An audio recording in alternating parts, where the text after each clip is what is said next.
এক সময় দাপিয়ে করছেন রাজনীতি, আজ তিনি বাটি হাতে দুটো টাকার ভিক্ষা প্রার্থনা করছেন সাধারণ মানুষের কাছে। শুনতে অবাক লাগলেও এটাই সত্যি। এক সময় বঙ্গ বিজেপি স্বাস্থ্য পরিষেবা সেলের তিনি প্রাক্তন প্রতিষ্ঠাতা আহ্বায়ক ছিলেন। ইন্দ্রজিৎ সিনহা এলাকায় যাকে সবাই বুলেট নামে চিনতেন, প্রায় 10 বছর আগে কংগ্রেস ছেড়ে গেরুয়া শিবিরে যোগ দেন। বিজেপি এখন পশ্চিমবঙ্গের প্রধান বিরোধী দল। সেই সময় বিপদে আপদে রাজ্যের প্রায় সমস্ত সরকারি হাসপাতালে বিজেপি কর্মীদের সমর্থকদের ভর্তি করিয়ে দেওয়ার কাজ শুরু করেন তিনি।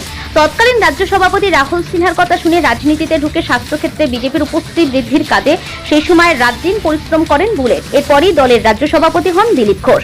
তার আমলে স্বাস্থ্য ভবন পর্যন্ত তার নাম পরিচিতি ছড়িয়ে পড়ে। রাজ্যের স্বাস্থ্যক্ষেত্রে একদা সেই দাপুটের নেতা এই মুহূর্তে দুরারোগ্য ক্যান্সারে ভুগছেন প্রায় 2 বছর ধরে। প্রথমে টিউমার ধরা পড়ে, তারপর জানতে পারেন তিনি ক্যান্সার রোগে আক্রান্ত। তার চিকিৎসার জন্য হাসপাতাল তো দূরের কথা, তার থাকা খাওয়ারও কোনো সঠিক ঠিকানা নেই। অবস্থা এতটাই শোচনীয় যে 2 মাস যাবৎ তারাপীঠ মহাশ্মশানে ভিক্ষাবৃত্তি করে অন্যের সংস্থান করতে হচ্ছে তাকে। গাছতলায় রাত কাটাতে হচ্ছে বিজেপি রাজ্য কমিটির এই প্রাক্তন আমন্ত্রিত সদস্যকে।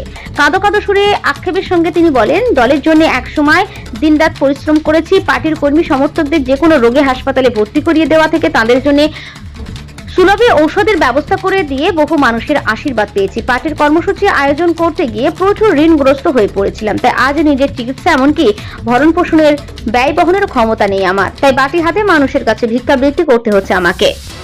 আমি এখন মহাশ্মশানে ভিক্ষা করার মতন পরিস্থিতি, ভিক্ষা থেকেও আমি আরো কি করতে না আগে আমি সমাজসেবা ছিলাম, আমার নিজের কর্মদক্ষতার কাজের মধ্যে ছিলাম।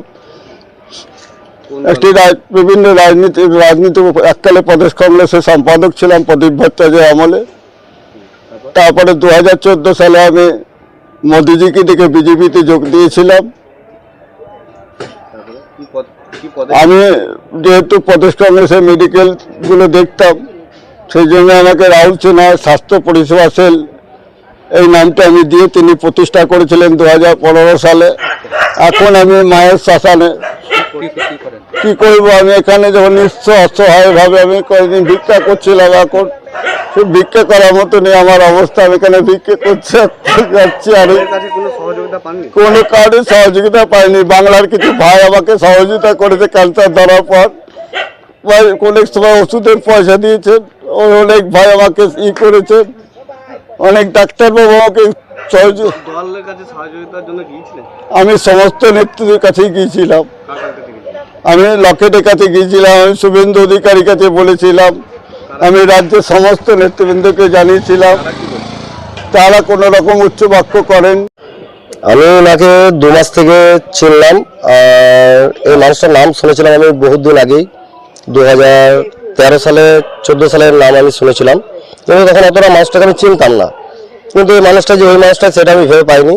যখন এই তারাপীঠ মহাশ্মশানে 2 মাস হলো যখন উনি এসেছিল এখানে, তখন ওনার সাথে যখন আমি যখন আমার সাথে থাকতে যখন আমি ওকে ভালোভাবে যখন জিজ্ঞাসা করলাম, তখন ওর নামটা আমি জানতে পারলাম যে এরম বুলেট এবং ইন্দ্রজিৎ সিনহা। যখন আমি জানতে পারলাম তখন আমি ওকে বললাম যে দাদা আপনার নাম তো তা বলছে হ্যাঁ দাদা আমি আপনাকে বলিনি, কারণ আমার অসুবিধা ছিল। বললাম ঠিক আছে, আপনার অসুবিধার কোনো কারণ নেই, আপনার কোনো ভয় নেই, কোনো চিন্তা নেই। আমি যখন আছি আপনার পাশে, যখন আমি যখন আছি মানে নেন তারাপীঠের লোক আপনার পাশে দাঁড়িয়েছে।